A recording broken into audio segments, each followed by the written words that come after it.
নমস্কাৰ ছাত্ৰ-ছাত্ৰীসকল, তোমালোকৰ অপেক্ষাৰ অন্ত পৰিলে আৰু ইতিমধ্যে ডক্টৰ হিমন্ত বিশ্ব শৰ্মা ডাঙৰীয়াদেৱে ঘোষণা কৰিছে যে এপ্ৰিল মাহৰ 10 তাৰিখে মেট্ৰিকৰ যিটো ৰিজাল্ট এইটো ঘোষণা কৰা হ'ব। চ' মই ভাবোঁ তোমালোকে এক্সাইটেড হৈ আছা। অ'কে, চ' সেইকাৰণে তোমালোকেতো কেনেদৰে ৰিজাল্টটো চাবা সেইটোতো জানিব লাগিব। য়েছ অৰ নো, আগৰ পৰা প্ৰিপাৰেশ্যন লৈ থাকিব লাগিব।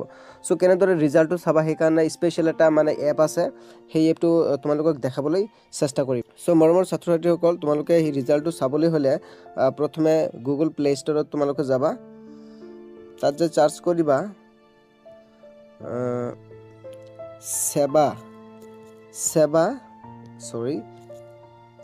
সেবা ৰিজাল্ট বুলি চাৰ্চ কৰিবা। সেবা ৰিজাল্ট 2026 বুলি চাৰ্চ কৰাৰ পিছতে যিটো তলত আছে SSAEB ৰিজাল্ট, যিটো এইটো তোমালোকে অ'পেন কৰিবা। মোৰটো ইনষ্টল কৰাই আছে, জাষ্ট তোমালোকে ইয়াত ক্লিক কৰিবা। ইয়াত চোৱা দুটা অপশ্যন ওলাব, এটা হৈছে কাৰেণ্ট ইয়াৰ ৰিজাল্টছ, অ'কে, আৰু এটা হৈছে প্ৰিভিয়াছ ইয়াৰৰ ৰিজাল্ট।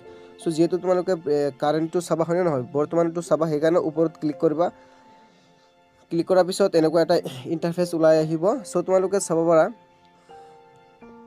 ইয়াত ওপৰত কিবা লিখা আছে যে ৰিজাল্টটো এতিয়ালৈকে ৱেবছাইটত এৰা নাই, অ'কে। চ' সেইকাৰণে এনেকুৱা দেখাই আছে।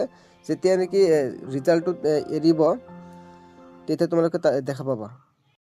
চ' যেতিয়া ৰিজাল্টটো এৰিব তাত অপশ্যন কেইটা ওলাই যাব, লিংক ওলাব, সেই লিংকত ক্লিক কৰিলে তোমালোকে ধুনীয়াকৈ চাব পাৰিবা। আৰু ৰিজাল্টৰ আগতে মই ভিডিঅ' আপলোড কৰিম, চ' তোমালোকে সেইকাৰণে মোৰ ইউটিউব চেনেলটো ছাবস্ক্ৰাইব কৰি থ'বা to getting the further notifications, okay. So' thank you for ৱাচিং মাই ভিডিঅ'।